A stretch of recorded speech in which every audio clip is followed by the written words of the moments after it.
Check, check. Check, check. Now we're good. Are we good now? Yeah. That was a good warm-up. You got to see both of our pretty faces. All right, so we'll run that back one more time. Hey, this is the Ryan Ripken Show. Rick, shout out for letting us know. Thanks, Rick. We were delayed because of the rain, just like the Orioles are, and I was trying to haul ass from Pickles. We did the pregame show at 105.7, or for 105.7. Now we're here live at the Chaucer in Canton, which is in Baltimore, Maryland, and we're going to do more of these live shows. Same format that we do. We got a great turnout tonight.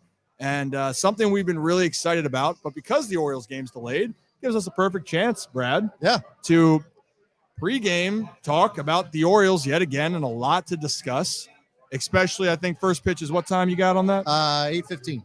So 8:15 first pitch. We got 30 minutes to talk about the O's. We'll get that segment going. We'll talk about the game as it gets going, and we can break down certain plays. If you have any questions that are going on with the game and are following along, please ask. We have some questions in the audience right now that we're going to answer. Yep. And what else we got lined up for this show, Brad? Would you like to do the honors, or would you like me? Let's do it. So we're going to run it just like we always do. We will have the Hear Me Out, which I feel like mine is actually quite funny, and I'm super excited for that, to talk about the Hear Me Out section. If you guys aren't familiar with that, stay tuned. You're going to really like that bit. We're going to be talking about Ravens preseason yet again.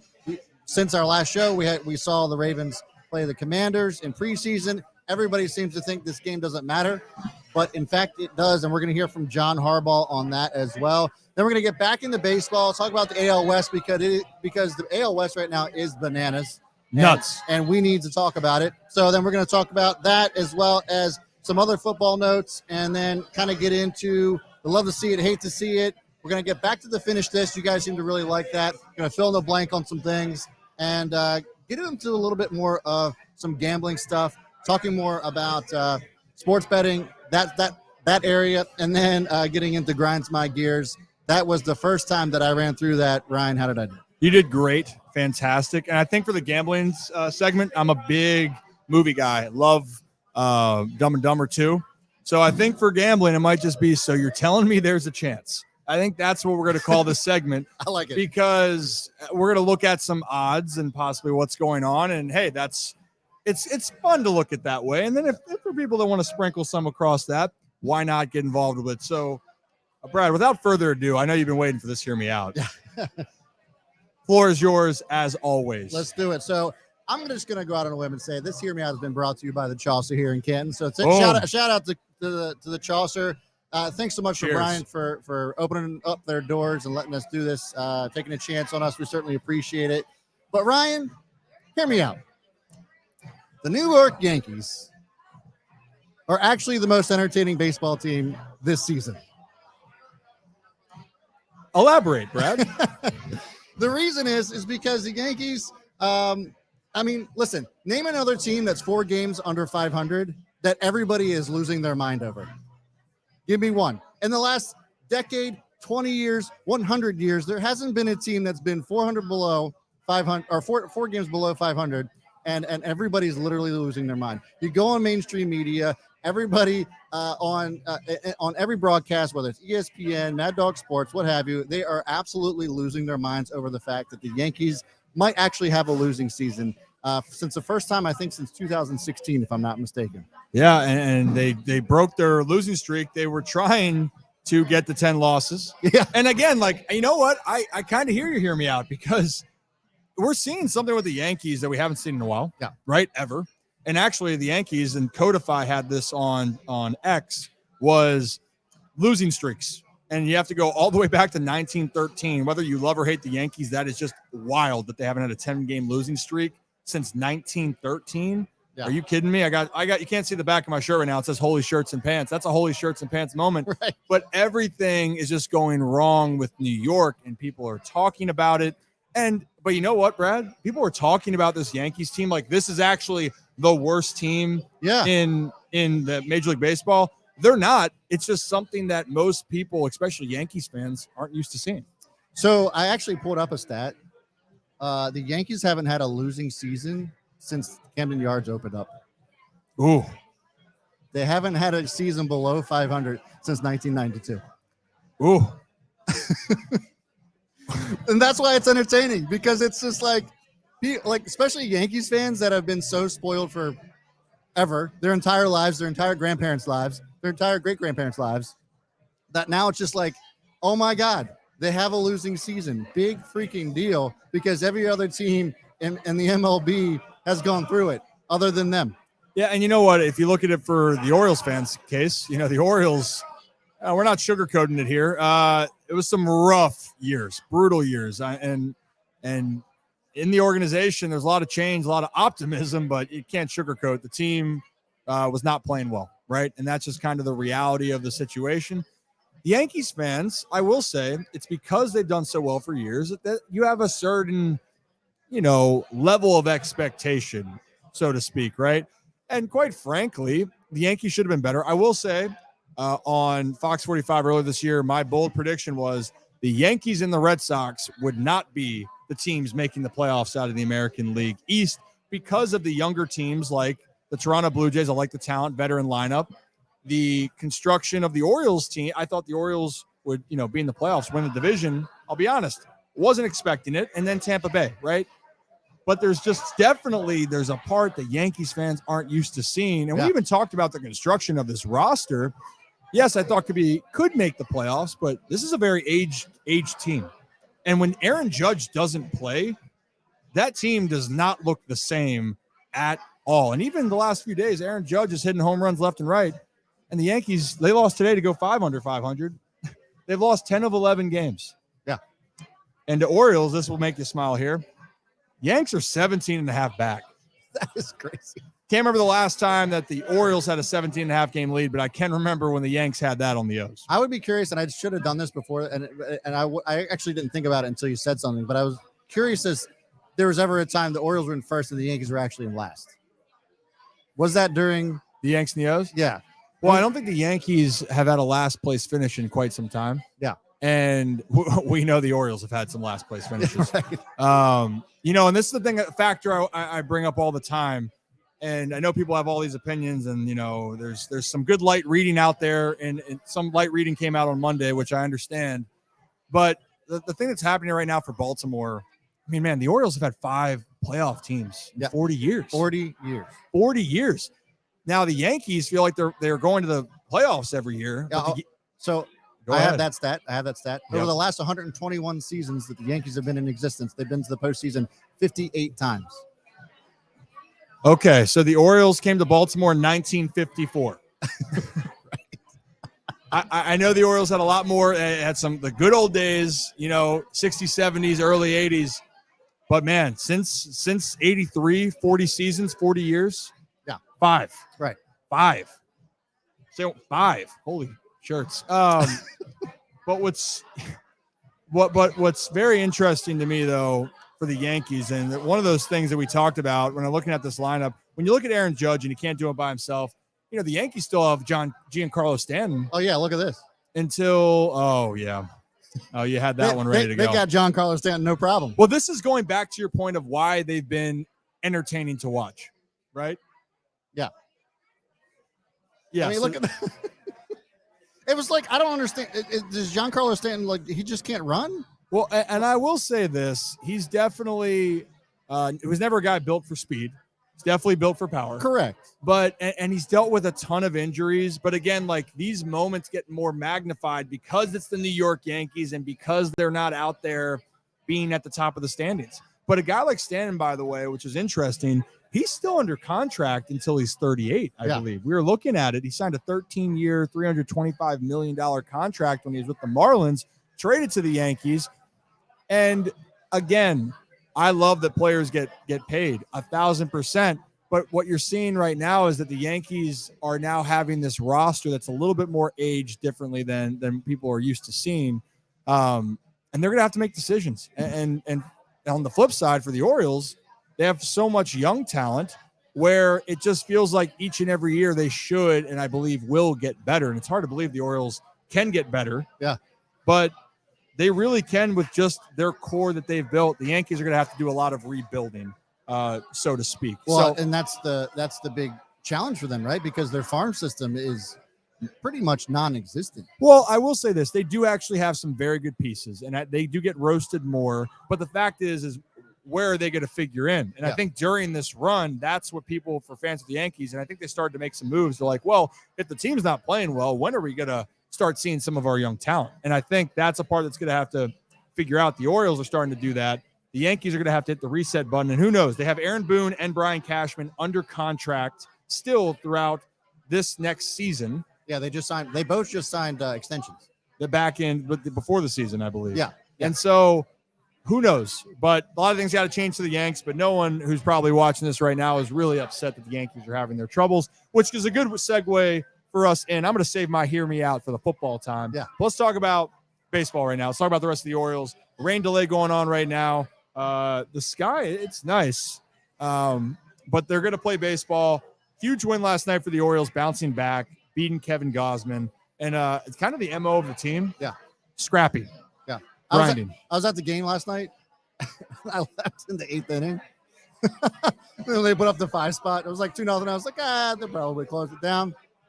Of course they did, but I was just like, as I'm leaving the stadium, they just start roaring like crazy. But I was like, of course, it figures. Every time you leave early, it's like, always seems like that happens. Well, you know what? I was leaving early from a game. It was the one that Kyle Tucker hit the granny.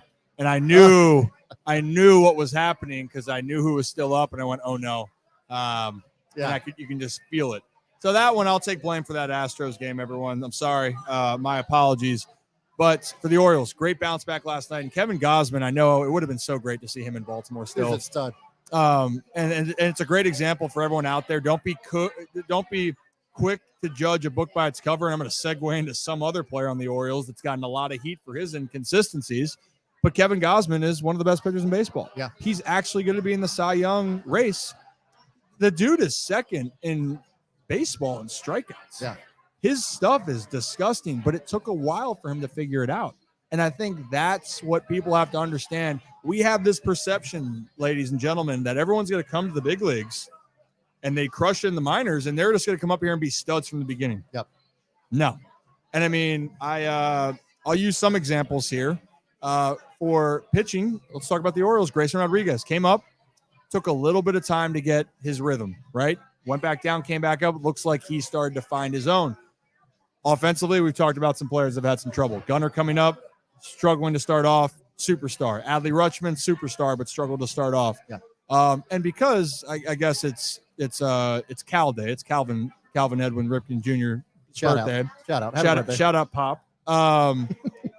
And he had a great opening day his rookie year, and then went, I think, like 1 for his next 64. Did he really? Yes. Wow. Yeah, whammy. And I said, how'd that feel, Dad? He's like, well, he did a few things, to let out some frustration. You got to wonder, like, what that would look like in today's day. Like, he probably would have been sent back. Well, and this is the beauty of it, and this is why patience. Earl Weaver was a big reason why. He said, you've accomplished everything. You have nothing left to prove to us anymore, Cal. You need to just go out there and play, and you're going to figure it out. Yeah. And that's the trust that you have to have in players. And I love, that's why seeing Gunnar, it reminded me of that story with my dad. And to see that come to fruition, I mean, it turned out pretty good for Calvin. He won Rookie of the Year then, I think at 20. Oh, gosh, I'm going to blow it. Mountie broke his home run record. I know that for rookie. And then he went on to be the MVP the next year. Orioles win the World Series, and the rest is history. Yeah. Gunnar Henderson kind of is on a similar path right now. Really struggled to start, and Gunnar now is one of the best players in baseball at this current moment. So to keep that in mind. But the transition about inconsistencies, though, because I got off topic there for a second. Kevin Gausman was one. Who do you think I'm talking about that has some inconsistencies that people are up in arms about? Well, there's a couple, but I'm going to go with Fuji. Ding, ding, ding. See, you know me well now, Brad, and I'm proud of you for that. Shintaro Fujinami came in last night, closed out the game. Yeah. 1 inning, 3 punchies. Disgusting. Okay, and you know what? I will say this. With people going, it's a low leverage situation, I don't know what to say. I understand it was a low leverage situation, but we're acting like when he was against the Mets, it was a closer game, immaculate inning almost. Yeah. He had a close game had the save against the Mariners where, yes, McCann came out there and riled him down, but that's a runner on second base, which is a very tough position to be in. A hot Mariners team, by the way. And hot, very hot. So you do that. And then, yes, he had some blunders, but the game in Oakland where he gave up the homer, he was around the plate. He hung a splitter, and when a splitter is not going down and you throw it 93 and a guy's expecting 103, he's probably going to be a little bit early, and that's what that hitter was. Diaz was a little bit early, and he pulls the ball down the line. Yep. Whammy. It happens. But Fuji, I mean, you can't – this is the moments I'm talking about. It was the 2, 3, 4 hitters, and striking out Vlad Guerrero Jr. to end the game. Yeah. I mean, that dude's a stud. And so my point is he can do that. Struck out the side. Yep. So with everyone, Gausman's the example. I know the Orioles are in a playoff hunt, but Fuji has every ability to become something for the Orioles that is even more greater than people can fully understand.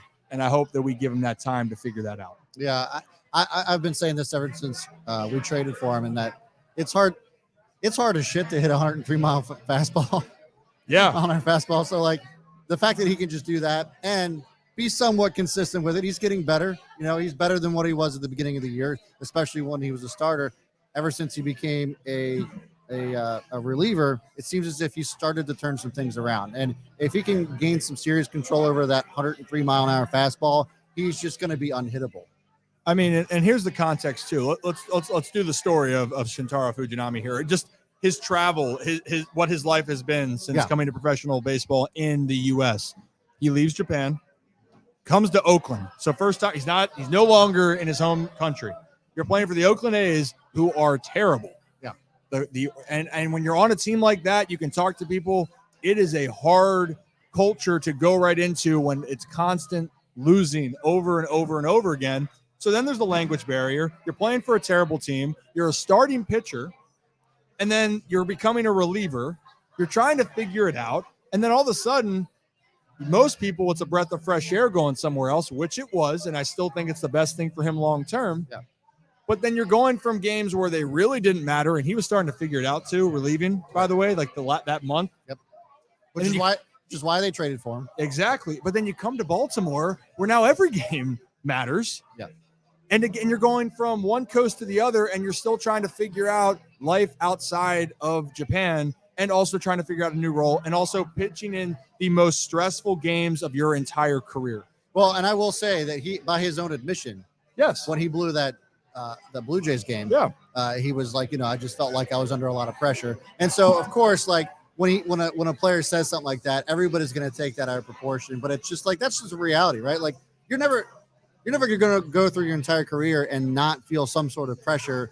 So I think that while we can take that and blow it up if we really wanted to, I don't know if it really was as significant as a lot of people were perceiving it to be. Yeah, I mean, I think Fuji's very open, which is surprising for a lot of baseball players to be that open about their. Oh, especially with his ethnicity, right? Like, I mean, like, those, people from Japan.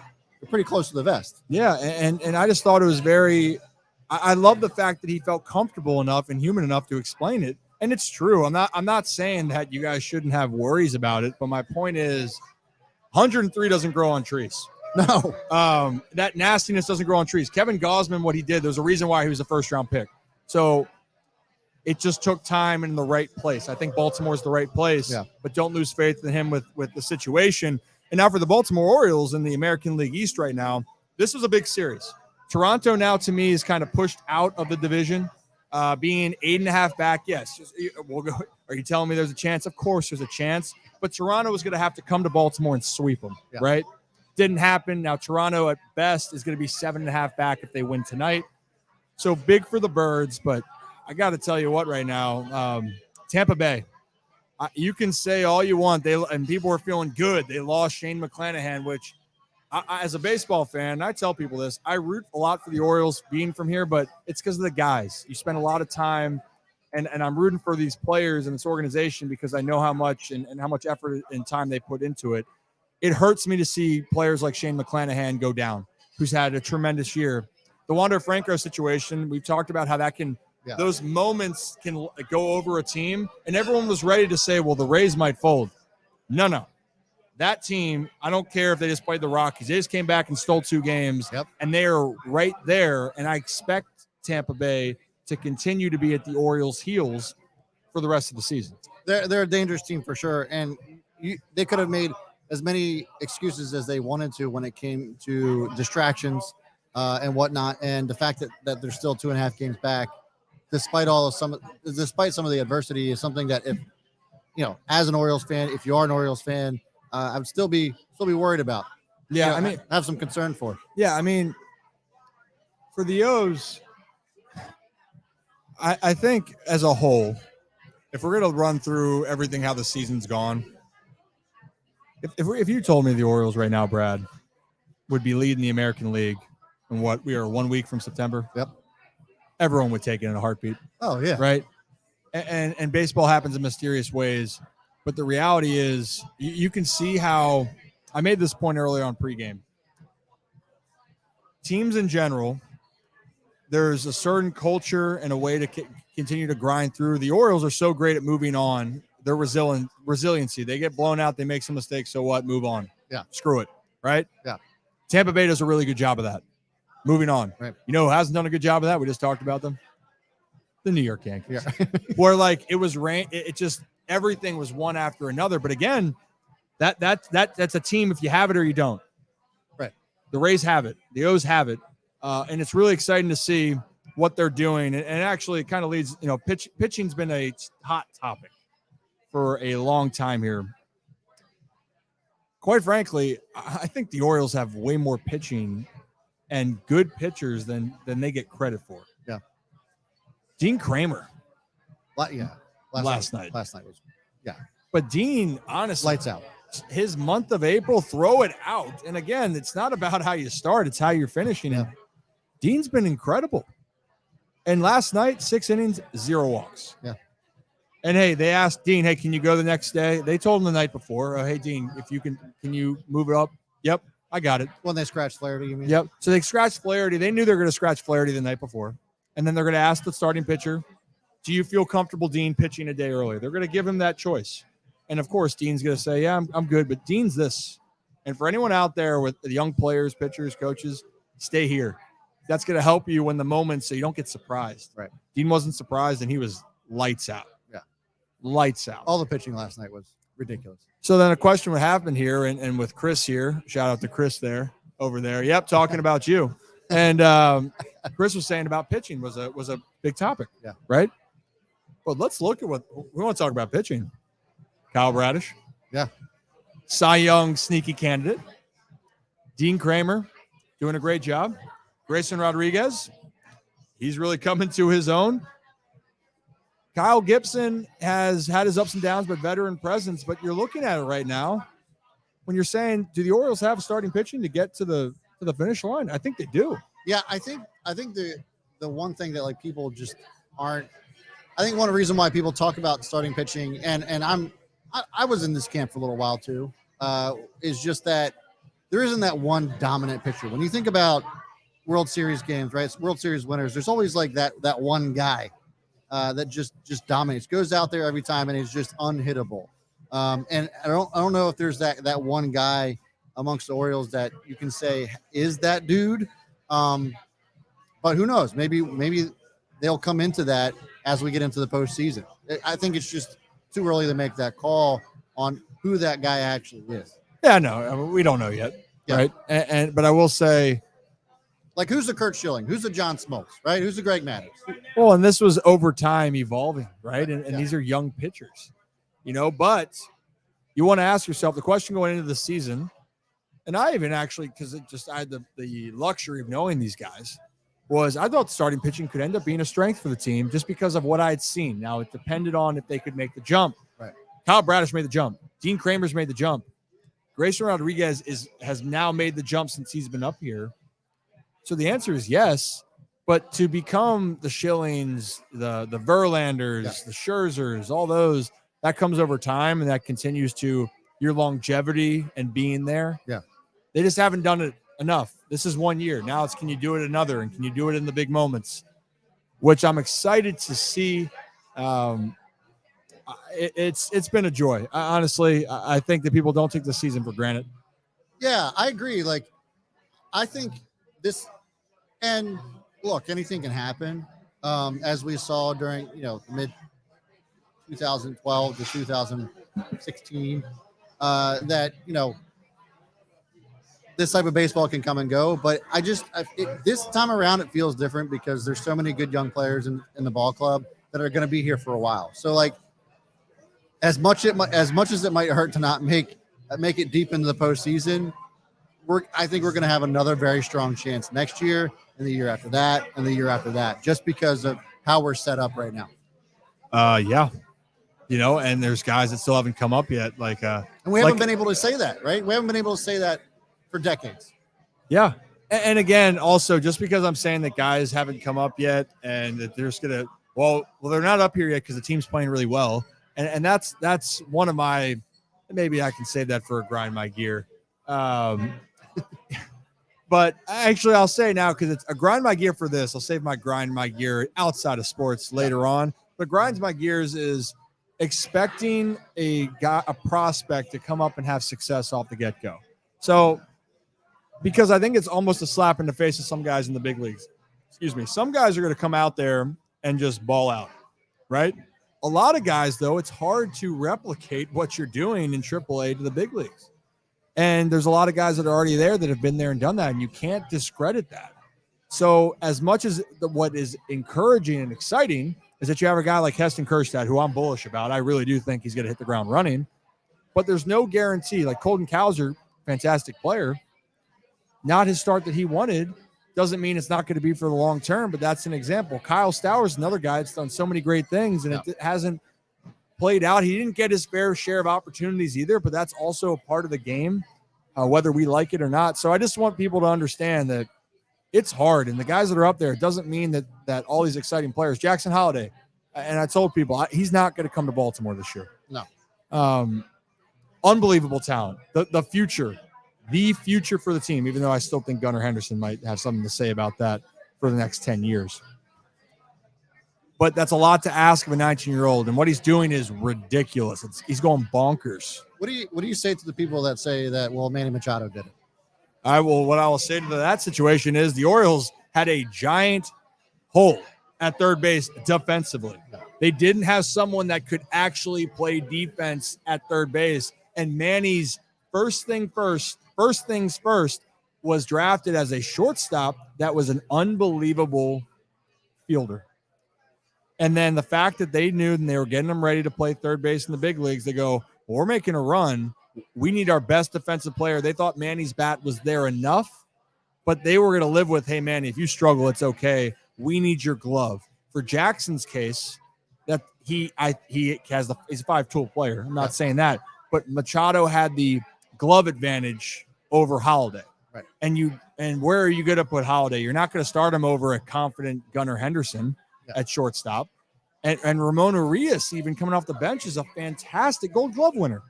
Jordan Westbrook's a really consistent player. That's a lot to ask of a 19-year-old kid right now. So that's where the difference is with Machado. The glove was so good that the Orioles couldn't ignore it. Right now, the Orioles, it's like a bonus, but the Orioles are 30 games over 500. Why mess with something that's been so good? It makes 100% sense. I was basically just asking for those people that, keep asking those questions. You're playing the devil's advocate. Well, I mean, apparently you're the guy that doesn't believe in Felix, right? So Allegedly, supposedly. Before we keep going here, guys, Brad usually likes to do this, so I'll give it a try out here. But if you haven't, you're watching it for the first time, please hit that subscribe button.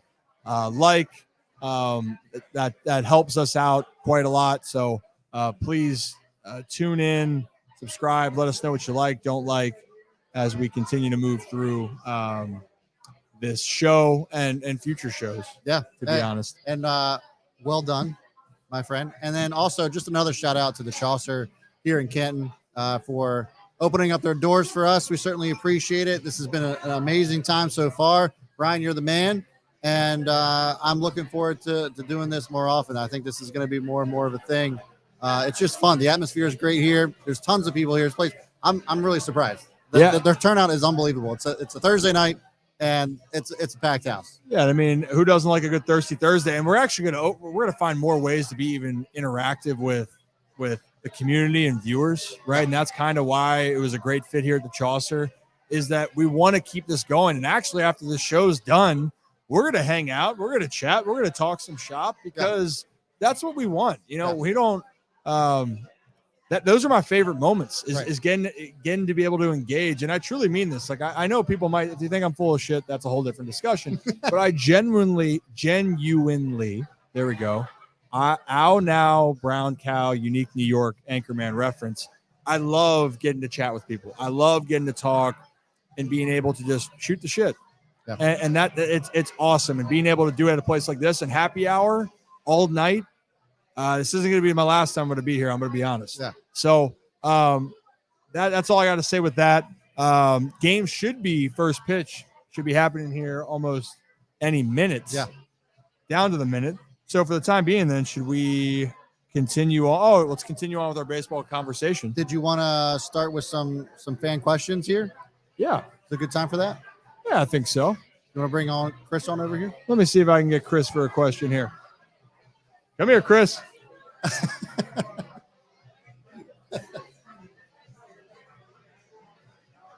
Oh, where's he at? There he is. There he is. Oh, we just got to. There's your mic. There's your mic. There's your mic, sir. Make sure you turn it on. Turn the mic on. Turn the mic on, though. There we go. Yeah. Oh, yeah. All right. How we doing, gentlemen? Great. And yeah, the voice set's coming through perfectly. Yeah. This is awesome, and it's great to be here. The Ryan Ripken Show, episode number 7, ladies and gentlemen. Stop traffic, Chris. Look at that. All right. So a few things I wanted to ask Ryan, and maybe Brad can also chime in on this as well. Yeah. The starting pitching situation, also, as we're getting closer to the playoff run here, who's going to be the top 4 starters, do you think? Ooh. Grayson's turned it around with his command. He's doing a really good job. Obviously Kramer's doing a heck of a job, with his 12th win the other night. Bradish is up there with, the ERA leader, 3.03. And then you got Bautista in the back of the bullpen. Could we have a dual Cy Young Award winning possibility here?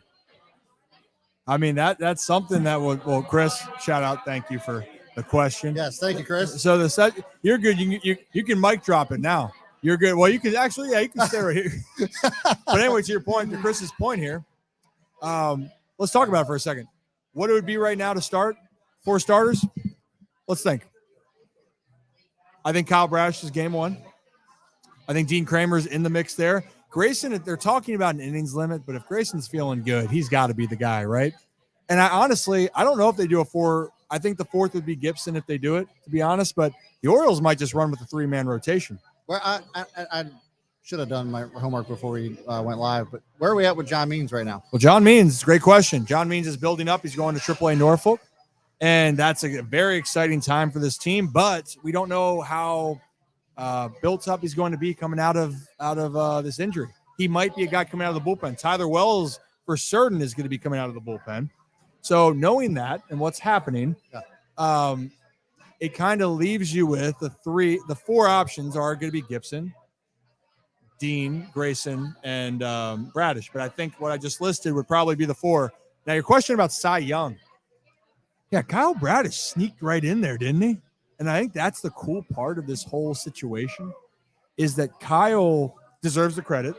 I don't think he's going to get as much as he wants, but he's going to be in the conversation. I think a guy like Kevin Gausman might get more attention than him just solely because of the strikeout numbers and the more innings and stuff like that, right? But Kyle's looked like an ace. Now, Felix Bautista, and Chris, we actually talked about this off air.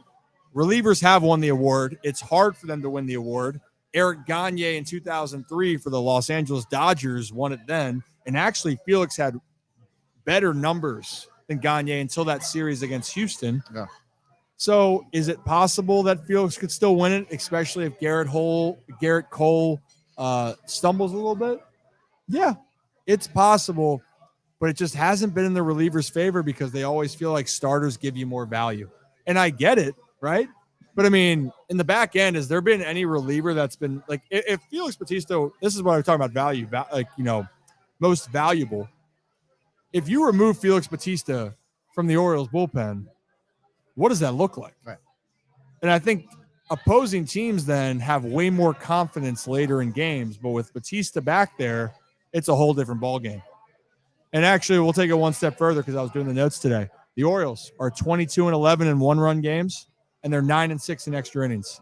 And that's a team effort, but that's also a big reason to be able to close the door at the end of games. And Felix Batista is a huge reason why. That's all I got. You got any add on, Brad? Bro, you said everything that there's nothing I can add to that. But I do want to shout out. I do want to shout out Chris because that was a great question. Yeah, I was very prepared. Chris knows his ball. I told him too. I was going to put him on the spot. Chris knows ball. That's for sure. I told him we're going to talk about it. We're going to clip this later, and he was going to get ready. He had a great mic voice. Yeah, and he's got the sheet. Look at that. He's got notes and everything. Hold on. Look at this guy. Time out. This guy did his homework. Look at that. Amazing job, Chris. Amazing. Well, we might have to come back to you for a question later on. Then as the game kicks off here, they're about to start, right? Yeah. All right, go. Here we go. First pitch is All right, coming up. crab dip good. Solid. All right, of course. There you go. Yeah. Solid crab dip at the Charleston. All right. Well, we might bring you back over here in a few minutes. All right. Thanks, Chris. What a guy. So that's what I love about it. So again, and I've gotten a chance to know Chris over the years, and one, knows his ball, knows his stuff, and two, again, that's just an example. Like, we want to answer your questions. So if anyone in the comments here has any questions, wants to talk about the team, you know, that's what we want to do. Look at you in the calls to action. I'm so proud of you. What, the calls to action? Yeah, that's not my specialty. That's That's on point tonight with that. That's not my bag, baby. I love Austin Powers, and I think it's when he has the Swedish male enhancement pump. Yeah. That one. And he's like, that's not my bag, baby. It's like, oh, a book. This is my bag, baby. God, I love that movie. I could reference that all day long. Well, no, we gotta have a bit for that. We gotta have a bit for movies, like favorite lines or whatever. Oh, and Rocco loves that too. Really? Rocco's a huge movie guy. It's my co-host of the Rip and Rock podcast, and who I do a lot of stuff on Fox 45 Sports Unlimited, talking Orioles. And Rocco's actually going to be, whether he likes it or not, he's going to be involved with us a lot more moving forward. Yeah. And as we're talking right now, the Orioles, bottom of the first, as things are going on in this game, we're going to continue to talk about it. Before we move on, because we're going to go to the AL West in a second, but we want to answer our questions, so I appreciate it.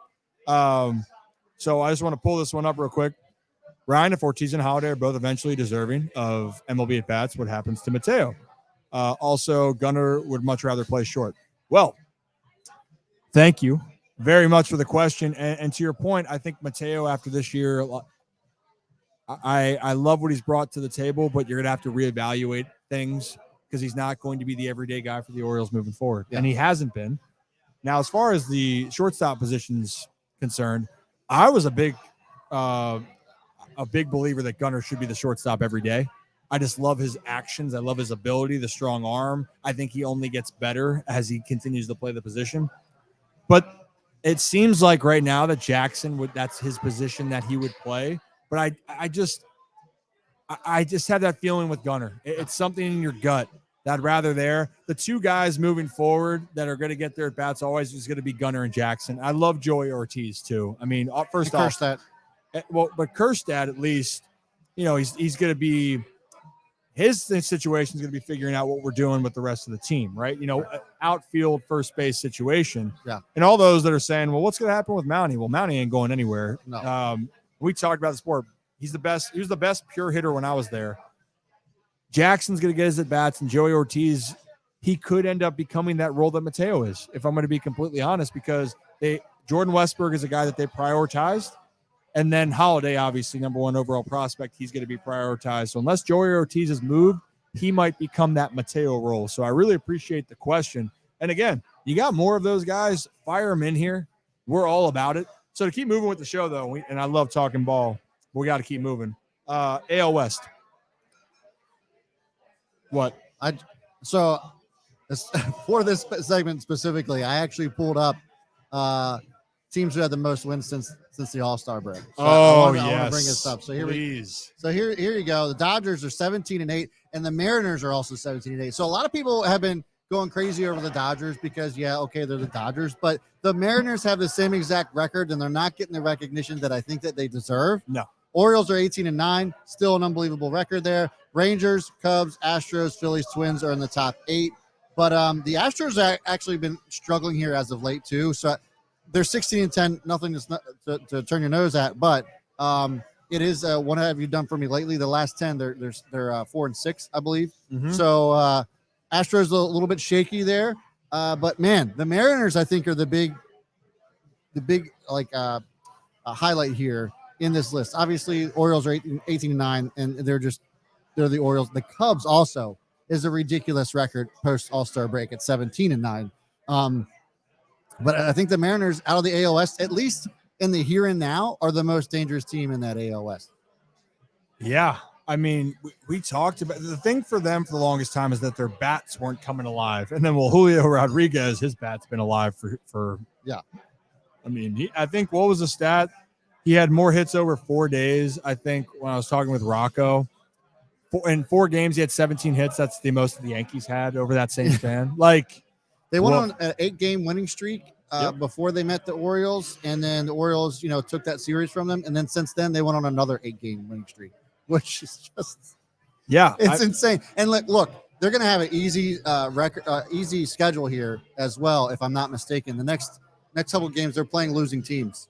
Next couple series, they're playing losing teams. So that streak, their record's going to get even better going here into the end of the month and into the beginning of September. Yep. But man, you still got to play ball. You still got to play good baseball to beat these teams. And just what unbelievable hot streak they're on right now. Yeah, and I think to preface that, these are still major league players, and teams can get hot at the it's the wrong time because they're out of it, but still they're playing they're trying to build it up, right? So, for the example, the Washington Nationals are one of those teams that have been playing unbelievable baseball since the All-Star break.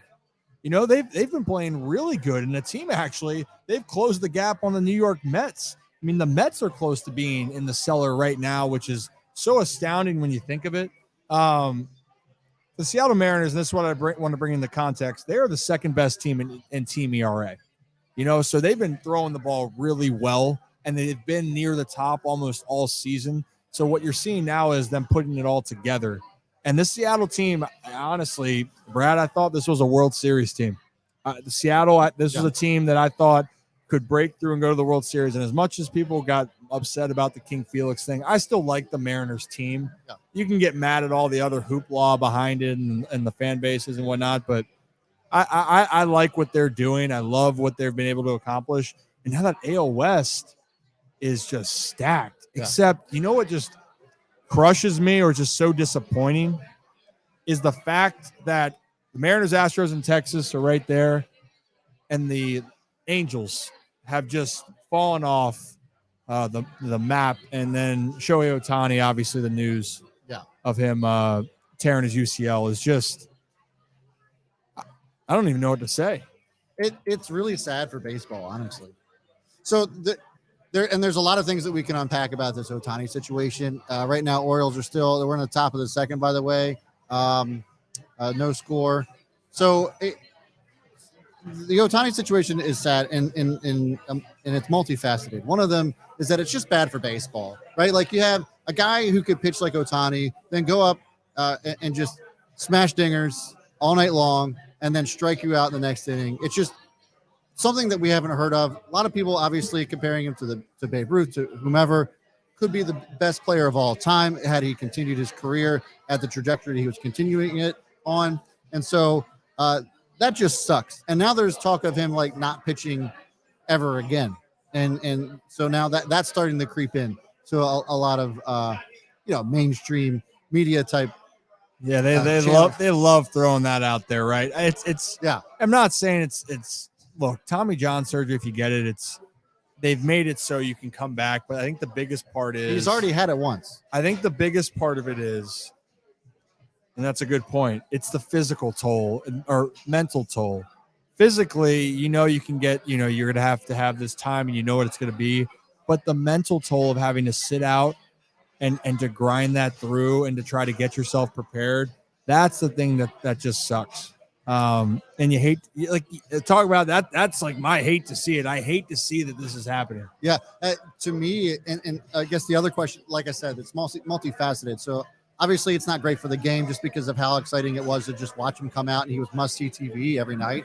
But now that, the other question is, what's it look like for his contract? Lots of people out there talking about his contract being worth, $500 million, $600 million.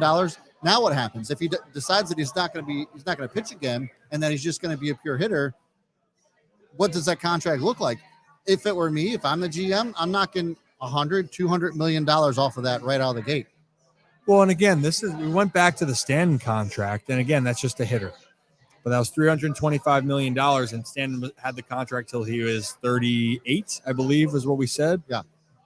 And again, that's just for one position, and it's how do you quantify that with Ohtani? And even the greatness of it is how long are you expecting him to be great? And what made him, he's going to be like, he could get that amount of money on its own right now because of how talented he is. Like, you would give him the Stanton deal, no doubt, but it was his pitching that is what really separate. I mean, we saw, that's why he's called a unicorn. Like, it's interesting. His wins above replacement, no one's even close to him. And you just hope for Ohtani in the sake of it. And for contracts, I just wanted to see what the number was going to be. I wanted to see what people were going to bid. Like, that's the fun of it. Yeah. To be like, how much dough are you going to throw at a guy that you believe is truly once in a lifetime or lifetimes? Yeah. And we're not going to, and we're still going to possibly see that, but it's going to creep into his mind because as he approaches 30, the reality is going to set in. What are you going to expect from him? What do you want from him? It is what it is. Yeah, we got so Jim Palmer, our very own, said baseball loses the best all-around player, Shohei Ohtani, with second UCL tear and pitching elbow. Baseball loses a player that was the Superman of hitting, pitching, unprecedented. Wish him a speedy recovery, both mentally and physically. And I guess the question that I would ask you, Ryan, would be, if you are Shohei Ohtani, do you decide to go through the surgery, or do you just call it quits and you're just like, you know what, I'm just going to hit now? Like, what's that look like? Are you going to be now playing a role of a Giancarlo Stanton, or do you go through it again and you want to be back on that mound?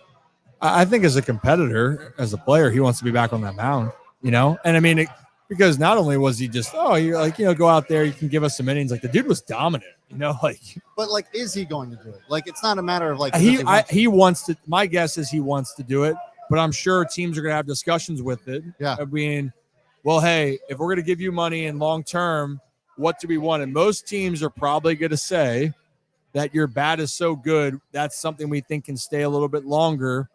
Just because having a second Tommy John, not that like we've seen the Verlanders and the Scherzers, they're the 40s, pushing that. Verlander already is, and you can see the value of it, but it's a lot to ask. Yeah, it's a lot to ask in the pitching sense. Well, man, I'm just bummed out, and just like in general with the Angels. Like, well, Mike Trout's back on the IL now too. He came back and he's back on the IL, but the fact is they go all in, and I don't blame them for trading Shohei. And then for not trading Shohei, and then whammy, you guys just fall out of the race before Trout comes back, and then Trout comes back, and then he's done. Yeah, and then Ohtani's hurt. Like, I'm over it. And as we're watching this, Kyle Gibson's already through. 2 innings. He's already through 2 innings, off to a great start, and this is something he brings, a veteran component that we've all talked about.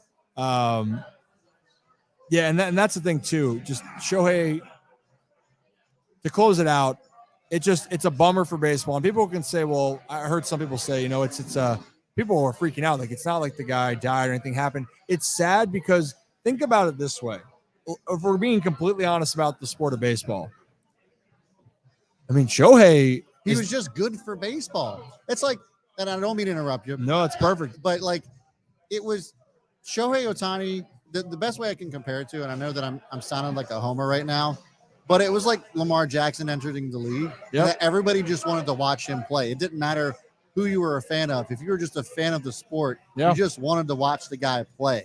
Yeah. And so, like, Lamar Jackson was that guy who could run and throw the ball. And Shohei Ohtani, I feel like, is a great comparison because he could be an excellent pitcher, one of the best pitchers, and then also come out and just tear the cover off the ball. And that was just something that you had not seen. And so the fact that we're not going to see that, I just think it just sucks for baseball. Yeah, well, then again, if we're going to put it this way, the NFL or football in general rules the country as far as sports. Yeah. College and NFL. Like, there's no denying that. Without question. But with the same comment or the thought here, Shohei, why he was great, you can say what you want, but the fact that Shohei was a talent that it was must-see TV. If he came to your town, you wanted to know what he was doing. He's not just a superstar for the game of baseball. Yeah. He is an international icon, an ambassador for the sport. And you can say how much you like a player like a Bryce Harper who signed a big deal or Mike Trout. But Shohei Ohtani is everything that you'd want the sport to be, and everyone gravitated towards him. That's why it's sad, because even with a losing Angels team, everyone was tuning in. When the Angels came to Baltimore, you wanted to be at that game. And now that he's hurt, everyone revolves around it. And, going back to the Delta 9 Brian here, that's a perfect example. As an Orioles fan, 100%. That's exactly what we're talking about. That's like, if you're not a fan of other teams, great. Everyone's not a fan of other teams, but you're rooting for a guy because you love seeing what he's doing. And that's exactly the point that we just were talking about. Growing up, this just popped in my mind. Growing up outside of the Orioles, and your pops, shout out, happy birthday, Calvin. Shout out Calvin. Who was your favorite player that was a non-Oriole growing up to watch?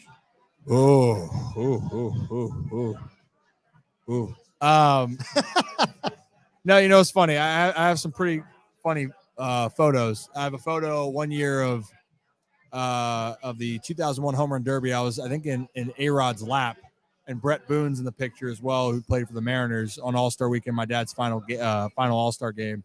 So that was like a cool moment. Yeah. And I love following A-Rod. I love Derek Jeter. I mean, Ken Griffey Jr. I thought was like the left, because me being a young lefty. Griffey Jr. Yeah. I mean, like, that dude, like Ken Griffey Jr., that's a guy, if I was saying never got hurt, he would have been the home run record king. So fun to watch. I'd say for those guys, but then being around the locker room, like one of my, now he's a colleague, Mike Bordick, was always great to me. BJ Surhoff, Brady Anderson, Mike Mussina. All Orioles players. But again, non-Orioles. I would probably say Griffey, Jeter, A-Rod, before A-Rod came to New York. Even though, like, I loved what A-Rod did in New York, but when he was a Mariner too, and then going to Texas to start, like, I just thought that was really cool.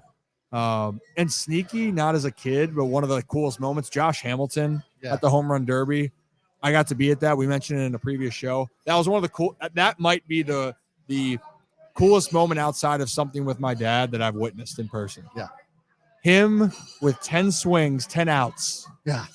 Crazy. Putting on an absolute clinic at the final All-Star game and final season at Yankee Stadium, the old Yankee Stadium. Mine was also a Mariner. Can you take a guess as to who it was? Ichiro? Yeah. Oh, dude, I forgot about Ichiro.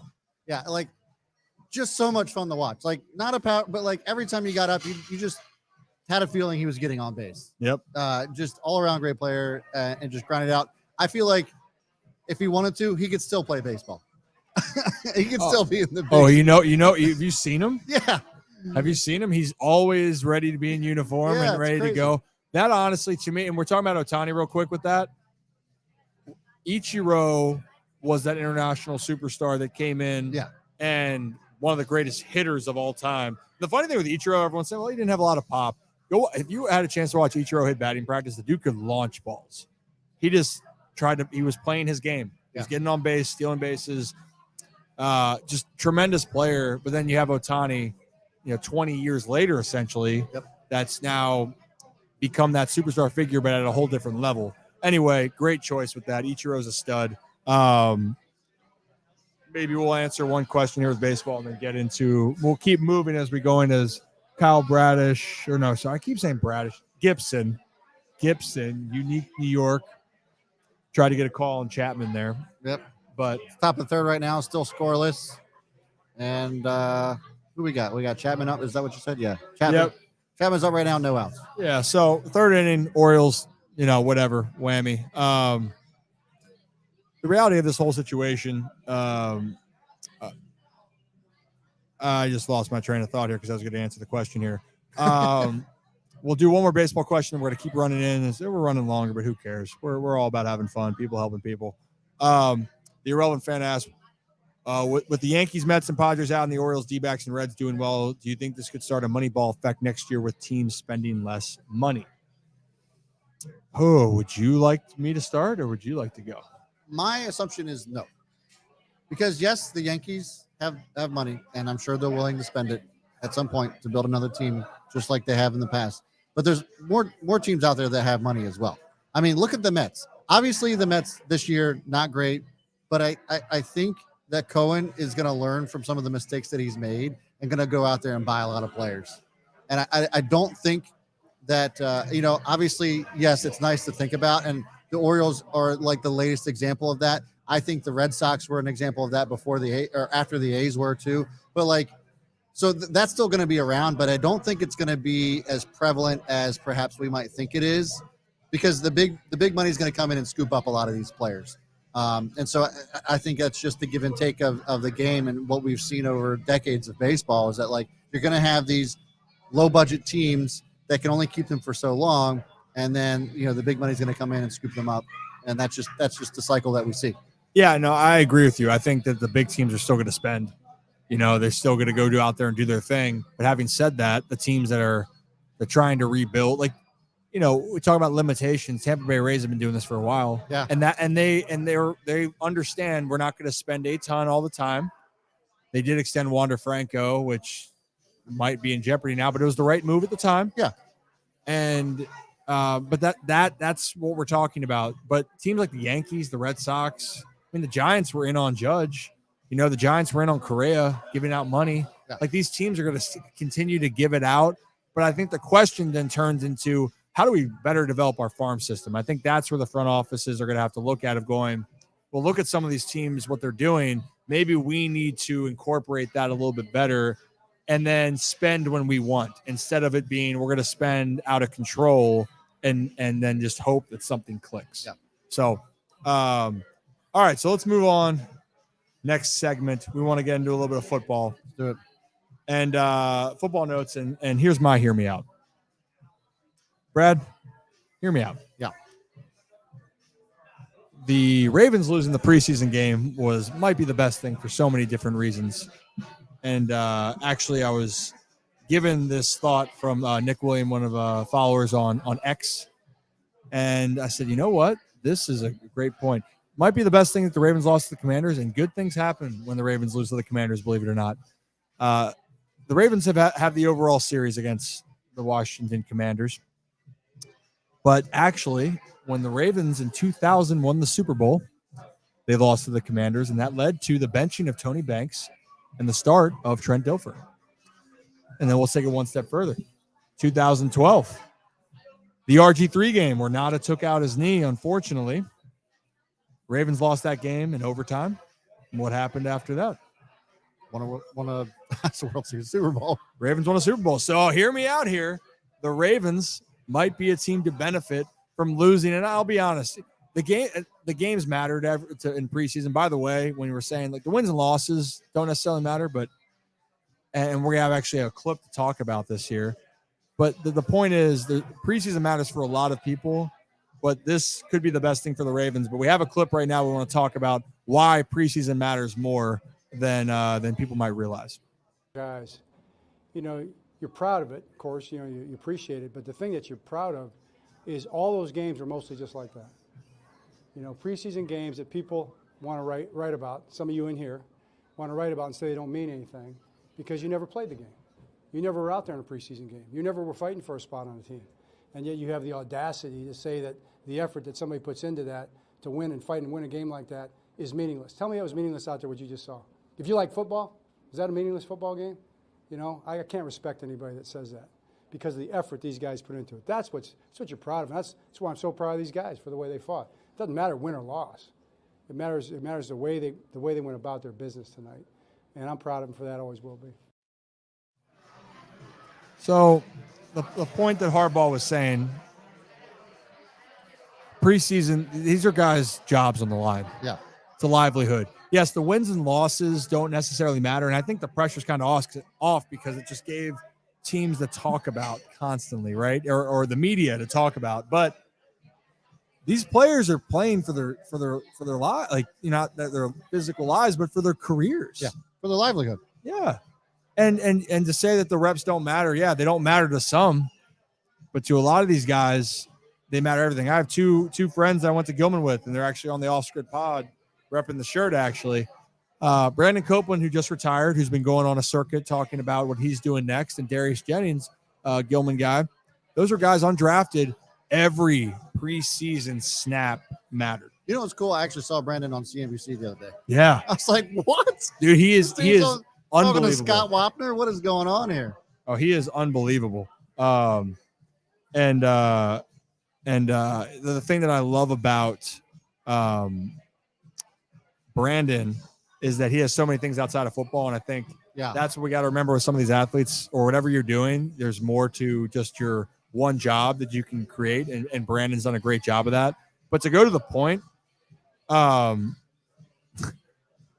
football and all these guys, what they're doing, it's a moment that they're trying to seize. And actually, one of my favorite moments, we talked about this last time, you know, a guy that really seized his moment and was on Hard Knocks when the Jets were there, when Rex Ryan was there? Who's that? Victor Cruz. Oh, yeah, that's right. Yeah. Victor Cruz, if you guys remember, on the New York Giants, and actually in that Hard Knocks episode, the Giants and Jets are playing, and Rex Ryan's like, who the hell is, you know, whatever number Cruz was. Cruz ended up having 1,500 yards, and the Giants won the Super Bowl, I think, a year after that. Yeah. So the point being, like, that's the cool thing. That's the cool atmosphere that the preseason can still bring, and you never know what the darling can be in that situation. And for the Ravens, Keontae Mitchell, I'm pronouncing that exactly wrong a little bit because my pronunciation, but Mitchell looked very explosive. We had the crowded running back room, but again, a good moment to shine. Yeah. It matters. That's my point. It matters.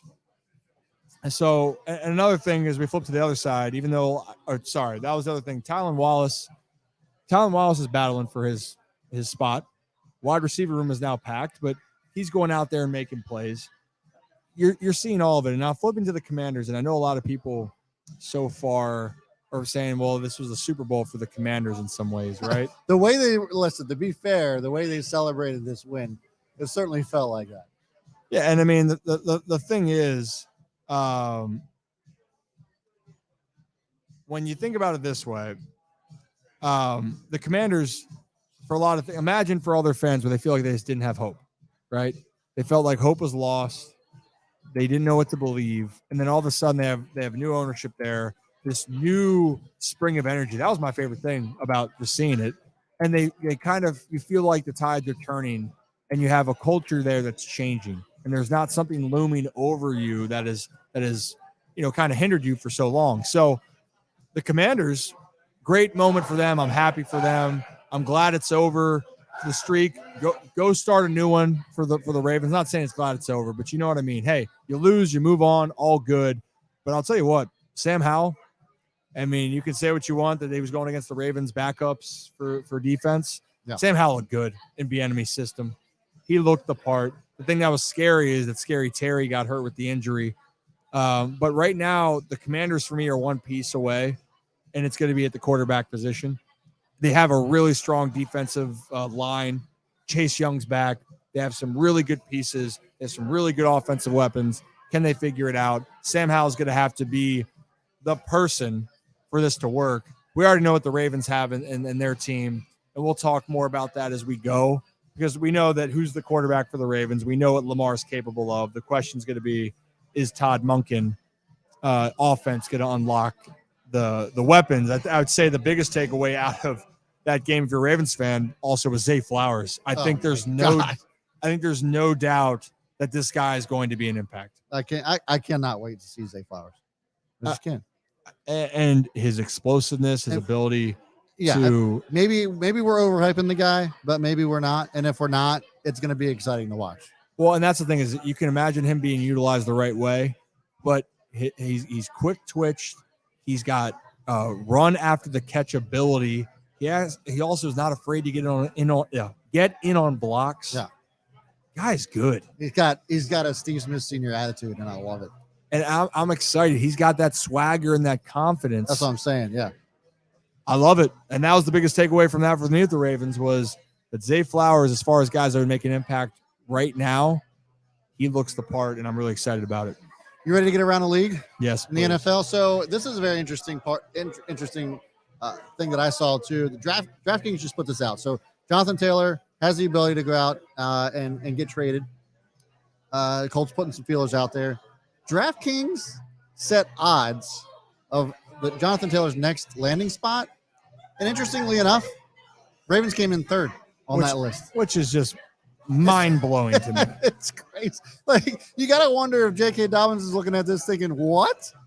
Like, if I'm looking at those odds, I'm not betting on the Ravens to acquire him. Like, I'm not. And I hope, like, if I'm wrong, I'm wrong. But, I mean, plus 700. Now, the Dolphins have been hearing a lot of noise from them, and that makes the most sense. So, yes, the Dolphins, and I think the Bills makes a lot of sense as well. Yes, I agree with that. Which, you know what, though?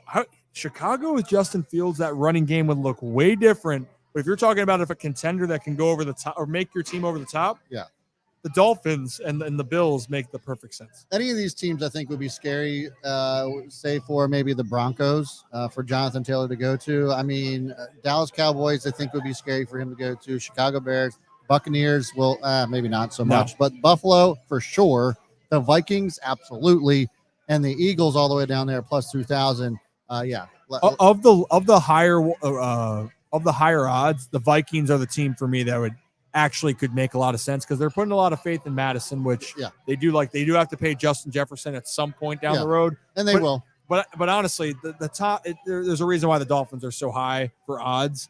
If he gets traded there, like imagine Tyreek Hill, Jalen Waddle. You have Tua is very accurate. You have a head coach that is so creative, coming over from San Francisco the year prior, and then looking how that offense just completely changed. You imagine Jonathan Taylor, running that system with Mike McDaniel? Yeah, like that's scary. That's cool. So we'll see what happens there. But also, it's funny.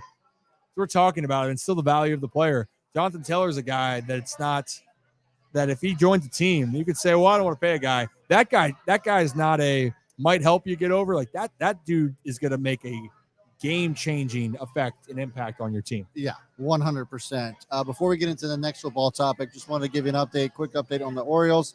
Right now it's top of the fourth.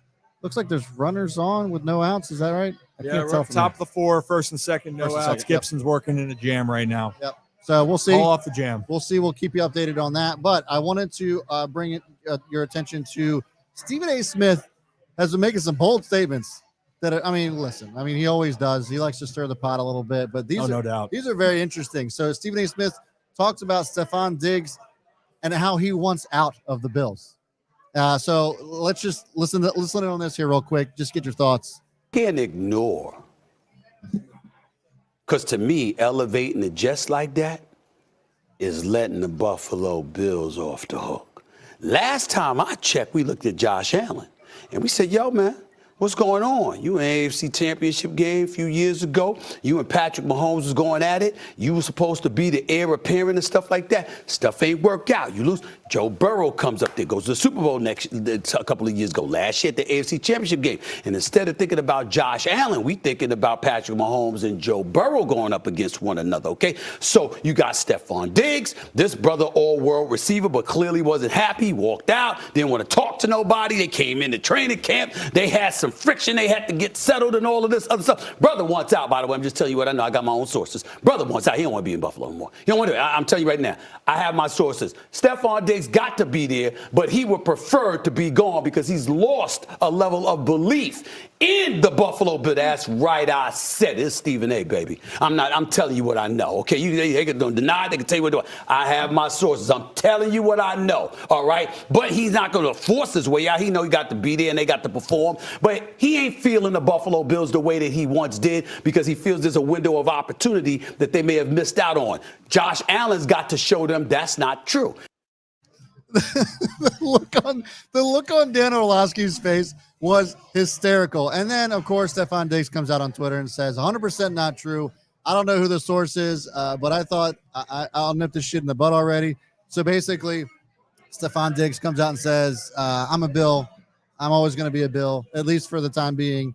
And Stephen A, I guess, needs some new sources. But like the thing that cracked me up the most was just Dan Orlovsky's face on It's so good. on that take. So damn good. Well, and the thing is, like, that's part of it. It's funny, you know, a great Hollywood story would be him coming back to the Maryland region, right? Yeah. And he went to good counsel, which is down towards DC. It could lead more to the Commanders, but everyone would have loved to see him in Baltimore. It stinks that University of Maryland that he left and no one, you know, Ravens, Commanders, neither team drafted him. Yeah. But I mean, make no mistake, like, you know, Josh Allen's a beast out there. Like, and even though I will say this, I when I was ranking, I did a quarterback list the other week, and it wasn't about the top 10 quarterbacks who I thought were in the NFL. It was about current situation. And there is something with Buffalo where you thought that they were going to be the team, and then the Bengals snuck in. Yeah. And all of a sudden, people aren't talking about the Bills anymore. It's the Chiefs and the Bengals. And now even the Ravens are pushed down, which, hey, I love, by the way. Keep the pressure off the Ravens. But that's the type of thing we're talking about, right? Yeah. But Diggs, come on. I think Diggs made it perfectly clear where he lies. Yeah. Speaking of the Ravens, let's move to the AFC North. I wanted to chat a bit real quick about the Bengals and Joe Burrow. Obviously, we know that he has strained calf muscle, which can be a long-term thing, can be a short-term thing. There's a lot of questions that surrounded around that. Coach Zach Taylor went on the Pat McAfee show earlier and spoke on this as well. Let's take a listen. That's what you're getting out of me. A few weeks. Oh, You guys have no worries about Joe Burrow and his comeback time and everything like that? I feel good about the progress he's making right now. That's what you're getting out of me. A few weeks. I think I could really start picking, though. You know what I mean? You're like a real good guy. so there's Zach Taylor's comments on that. It seems as if Zach Taylor feels pretty confident about Joe Burrow coming back. And from a fantasy standpoint, I feel like pretty confident if you're going to draft a quarterback. Maybe he's dropped back a little bit, gives you an opportunity to pick up Joe Burrow, but I think he's going to still have a solid year. I don't think there's a whole lot to worry about with him coming back. You know, even if he's out first week, second week, he's going to be just fine. Yeah, I mean, and that's music to the Bengals fans' ears. Not for the rest of the AFC North, but Right. you know, that team is night and day different without Burrow. Yeah. And as much as people want to hate on him, he has proven he's a winner. He's proven that he can handle big games. They have a really solid team. I mean, on offense, Chase, Higgins. As we're going. Steady just making plays out there again. That's all. Well, the Blue Jays strike first, up 2-0. On Yeah. a side note, George Springer gets another out. yeah. Well, but the point being, right now, the Higgins, Chase, Mixon, Yeah. that's a lethal group, and their defense is sneaky good Yeah. out there in Cincy. So we'll see what happens there. But obviously, the health of Joe Burrow greatly impacts that division. You know, the thing that scares me, though, What's that? in the AFC North, is that we haven't heard anything about the Pittsburgh Steelers. Not only that, but there's so many analysts out there that are kind of like talking about how the Steelers are going to take a step back this year. And to me, that's just such a contrarian indicator. I think it's the opposite. No. So I just saw this on ESPN. There's two. God damn it, I can't remember his name. But talking about like the Steelers actually taking a step back this year, especially compared to everything else that's going on in the AFC North. And we talked about this. Was it last week or the week before? The odds, as far as standings are concerned in the AFC North, Vegas has the Steelers coming in dead last, behind the Browns. Around the Browns. So, and I even said that. Like, I thought that was a joke. Yeah. Like, because like I think the Steelers should not be overlooked. And you know, obviously, as a Ravens fan, we're never going to underestimate the Steelers. But man, like I just they have so many good young pieces, and that they're a little bit unproven, but that doesn't mean that we should just write them off. And it's proven to the basement, right? You know it's proven? Mike Tomlin. You can say what you want. Yeah, proven exactly. head coach, and also when TJ Watt plays, they win. Yeah, like they actually win. So imagine the fact is that Kenny Pickett's a year older, a year more experienced in the league. You have George Pickens that's 1 year older, Deontay Johnson, very talented player. Yeah. I think Najee Harris could have a good bounce back. When you deal with a foot injury before the season starts and everyone's saying he lost a step, yeah, maybe he could have, but he's an all-around really good player. And when you're a running back and you got to use your feet and you're hurt essentially the entire year playing through it, like that's a big thing. Steelers can be crazy good. Actually, crazy good, but the Steelers, it's crazy to think that they aren't going to be in the thick of this in the playoff race, especially because TJ Watt, he is such a difference maker. And the Steelers are night and day a more confident group when he's on the field. Yeah, agreed. I don't know. I don't understand what Vegas is thinking. The AFC North in general, like we talked about this, I think it's very possible that 3 of the 4 teams in the AFC North could make the playoffs. Who says it's not going to be the Steelers? I'm not going to be that guy. I'm definitely not going to be that guy either. Whammy. All right. So a little bit of a quick score update with the Orioles. It looks like we're in the top of the 4th. It's 2-0 runners on 2nd and 3rd with 2 outs.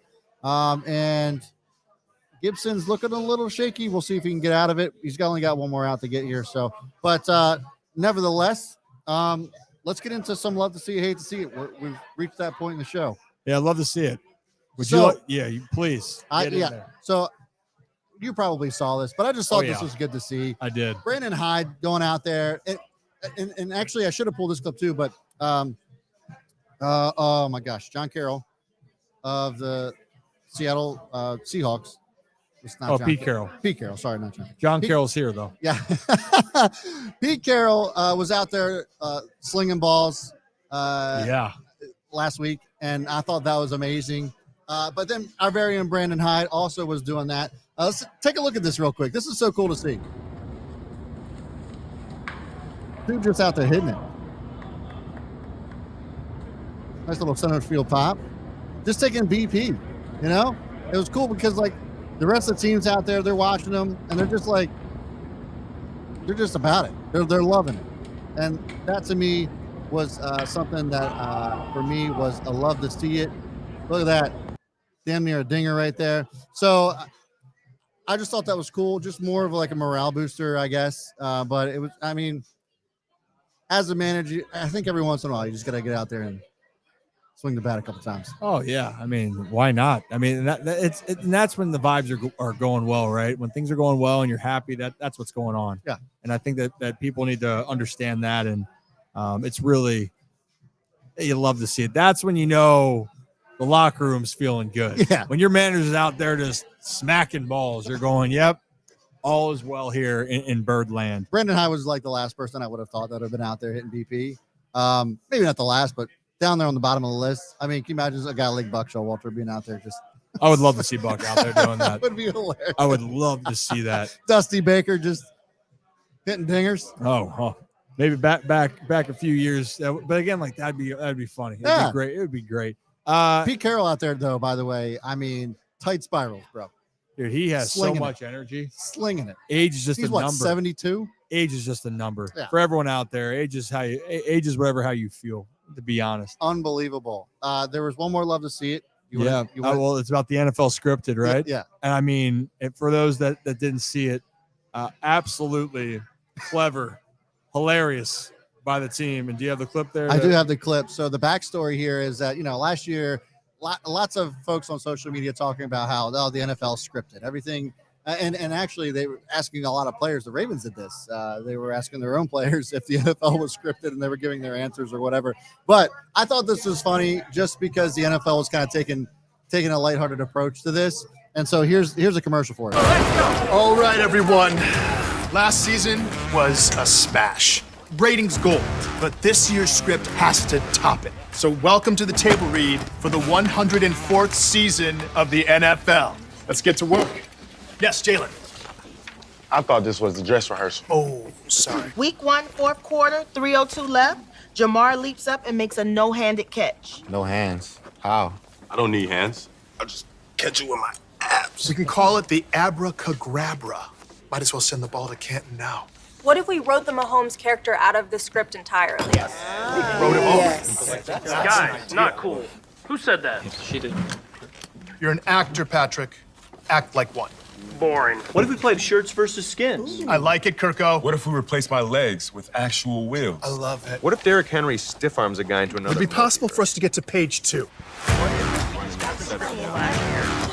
All right. So, I mean, like, that was Well there's so done. many funny parts in that. Kirk Cousins to me was like the highlight of that whole thing. Shirtless Kirk Cousins with the chains was hilarious. Hey, Captain Kirk over there, you can't hate on that. But I mean, hey, I love that the NFL is just rolling with it. Like that's what you need. You got to roll with the punches, and people can really, really, feel that. Yeah. I'm a big fan. That was awesome to see. Yeah. I think really we didn't have as many hates to see. I think the hate to see it really just for me was the fact that The Ohtani. the Ohtani thing's still down. We used that up, and then Trout's out. Two of the best players are out. The Angels aren't going to make the playoffs. I'm not an Angels fan, but like, It just sucks. Hate to see it. hate to see it. Yeah, I'm deep sighing here. Let's get into some finish this. This is one of our favorite ones that we added onto here, Brad. Yeah. You cool with that? Let's do it. Let's roll. I will start this off for you. So finish this. Our new segment where we're just gonna have a phrase here, and then you have to finish it for us. So the first one, Gunnar Henderson will finish with blank home runs for the season. He's got 21 home runs right now. I'm going to say Gunnar Henderson finishes with 33 home runs by the end of the season. Ooh, so he's gonna 12 down the stretch. Yeah. All right. I'm gonna go with 31. I'm gonna be a little bit below. I think he gets 10 more. Okay. He's gonna get a couple more this month, 8 to close out the year, and whammy, Gunner's going over 30 again. I think the record is Ryan Mountcastle with 33 for the Orioles rookie record. Yeah. Which again, for everyone was wondering if Mountcastle could be a guy. The guy can hit. Mountcastle beat your dad's? What was He your did. What was your dad's record? I think my dad's was 28. I Okay. think. Well, now I'm second guessing because I should know this by heart, apparently, especially on Cal Day. I know, right? Happy birthday. Happy birthday, Cal. It's 28. I'm right. Still know the guy. He had 28 homers, 93 ribbies. Pretty good, pretty solid. We'll keep him around. It's okay. It's okay. Yeah, he was all right. And that's after going what? What'd you say? One for, There was one for 64 after going like 3 for 5 on opening and then day. still hit a homer, 28 homers. Yeah. I mean, it's not bad. Nah, It's okay. he's a good kid. All right. So for me, the AL East will have blank teams in the playoffs. Oh, man. For the longest time, I was going to say it was going to be 3, but I think it's 2. Yeah. I think the AL West, I think Seattle's, they're humming. Yeah. I think they're going to be in. I think Houston's going to find a way to get in. I love what Toronto has in their team, but I've just lost more faith because of they still have to navigate the AL East. But I still believe in what the Houston Astros are doing and the Texas Rangers. I still think are going to be those 3 teams now. Yeah, I agree. Look, it's Santander, Tony Taters with another dinger, another 2-run shot, and it tied up the game. So, I mean, having a few days off for him did him some good, Yeah. to say the least, right? Tony, this is what he can do for ladies and gentlemen. Just if we want to throw this out there, and it's actually perfect that we do a finish this talking about the game. Yeah. Because Anthony Santander is one of those guys that can change a game in a heartbeat. He changes your lineup, and this is not trying to be a homer. Go look at his numbers, and there's a reason why he is one of the, to me, it's one of the sneaky best players and especially switch hitters in all of baseball. He had 30 home runs, 30 plus last year. He's on pace to do that again. Plus, he sat out some games. Yeah. He's just one of the great stories for this Orioles team. Yeah. So just to get back to me finishing my thought, it's like we get down to the stretch, and when you're talking about playoffs, I mean, we saw it clear as day last year, right? With the Phillies taking over the Braves, it's like whoever's hot at the right time, and I think the Mariners are hot at the right time. So I would agree that two teams from the AL East, and then maybe 2 teams from the AL West. We'll see. Yeah, I mean, it's going to be it'll be a fun race. I'm really excited about how it's going to go, just because of the fact of the Orioles. Sorry, not the Orioles, because they're going to be in it, but the Rays are they're in good position, right? But then the other two spots are just up for grabs. Yeah, and I think that's what you want. You want excitement. You want to see teams playing for things. That's the one thing that I'll give. The one thing I don't like with the playoff format is the fact that you just got to get in now and you add a team. But what I love about it is more teams are going to be competitive. Yeah. More teams are going to be in the hunt. Right. And that should lead to an exciting finish. And last year, especially, you saw that with the Padres and Phillies, hot at the right time. Phillies go to the World Series. It was a really exciting playoffs. Yeah, So, absolutely. all right, finish this. So the Orioles recently beat their win total in Vegas. Now the O's will as we wrap in and go to September, Brad. Yeah. The O's will finish with blank wins for the season. Just going out on a whim here. I'm going with 112. 112 wins. So they're going to win 34 more games. Yeah. So they're not going to lose. Is that how many games are left? A little bit more than that, but shirts and pants. So they're going to be the best team ever, Brad. Love the optimism. Not at the right time. Well, if that happens, I will jump right into the harbor, free of charge. I said going out on a whim. That was out on a whim. That is way out on a whim, but I love the optimism. I think the Orioles finished with 102. I think 10 below. I think 24 wins, very manageable. I think that wins the American League East. I think that has them being the top spot in the American League, and that'd be something really cool to see. Yeah, agreed. Which is a good segue to our Let's Go to Vegas. Let's take a look at this here real quick on the odds to win the World Series. So we have the Braves obviously leading the charge here. Dodgers, of course, have moved up. Astros are still up there in the top three, right? Yeah. Orioles running out the top five. How do you feel about that with the Astros currently in their slump? I mean, again, you just got to be in the dance, and we talked about what the Astros are capable of. Now, Framber Valdez has been off, and that's one of their guys. So you're thinking about him and Verlander together. That's a good 1-2 punch. Yeah. But, I mean, they're still the champs. Like, you got to give them the benefit of the doubt because they've been there, they've done that, and you feel like they can find a way to win games. I do find it fascinating, though, that you can still see that, and rightfully so, though, Dodgers and Braves favorites. But then there's still kind of a back and forth between the Orioles and the Rays for that other spot, which is just, I do find that interesting overall. But that's just me. As we go to Vegas here, it's just, I want to take a closer look myself. That's why I wanted to pull up here. Like, the Rangers even have better odds right now, which, again, I don't know if I'd put the Rangers ahead, but they're looking at their starting pitching. That's exactly what they're looking at. Yeah. We'll see. We'll see with that. And I think with the sake of time here, what are we at right now? Hour and a half. Ooh, Rick's got 105 for the Orioles, by the way, winning.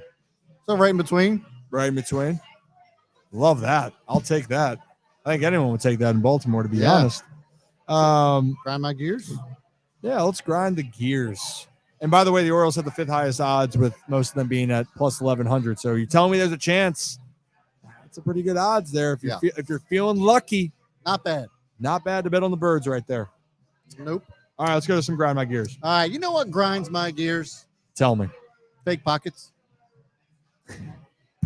If I'm buying, especially when you're buying suits. Yep. You're buying an expensive ass suit and a designer just puts in a fake pocket. Like, what's the point? I don't understand. I got to slide my phone into the pocket. My phone falls on the floor. God knows what happens to it after that. I don't understand fake pockets. And now you get to, the ladies got pockets in the dresses now. Mm-hmm. They loving it. Yet somehow dudes got to have fake pockets. They're just a pocket that's just sewn in. It's not digging it. And that grinds my gears. I'm spending a couple $100 on a suit. It's got to have all the pockets. Okay, yeah, it's fair to say. If you're spending the money, you want the suit your way, I guess, right? What grinds my gears this week, Brad? I just gave my socioeconomic status, by the way. Yeah. a couple $100 for a suit. Well, we learn. You're going to learn a lot about us on these shows, by the way. Yeah. Well, you know what grinds my gears? is I understand we're in a time and day and age where AI automated services can be great for customer service. But if I just want something as simple to just cancel a subscription and I have to call a number, just make it simple. Yeah. I need to talk to a representative. I like to talk to an agent. I had this the other day. I called something and I said, hey, I'd like to talk to an agent. Well, welcome to the automated feed. Click this button, press this, send me there. Why? Why am I on this merry-go-round? I just said I wanted to talk to an agent 7 times and you hung up on me and I called back and then I clicked the wrong language and that's my fault. And then my point is, if you just want to get something done, can you just make it a little simpler? I'm all for the advancement of technology, but if I wanted to talk to a damn agent about changing my plan for my internet and Wi-Fi or like TV, let me just talk to who the hell I want to talk to. Yeah. And I can get on with my day. And I guess the AI service is still going to be there, but you get my point. Don't waste my time. That's it. That grinds my gears. I spent 35 minutes and I dropped my phone 2 times and I need to work on my Spanish. That's a whole other thing, but it was fun. Good times. That would grind my gears. Oh, I mean, I can't afford to pull my hair out. Yeah. Can't. You Can't cannot. afford it. You cannot. All right. Genetics was not kind to you. Genetics was not kind to me. Well, hey, as we're wrapping up here, Orioles are tied 2-2 in the 5th. Yep. We'll see what happens here.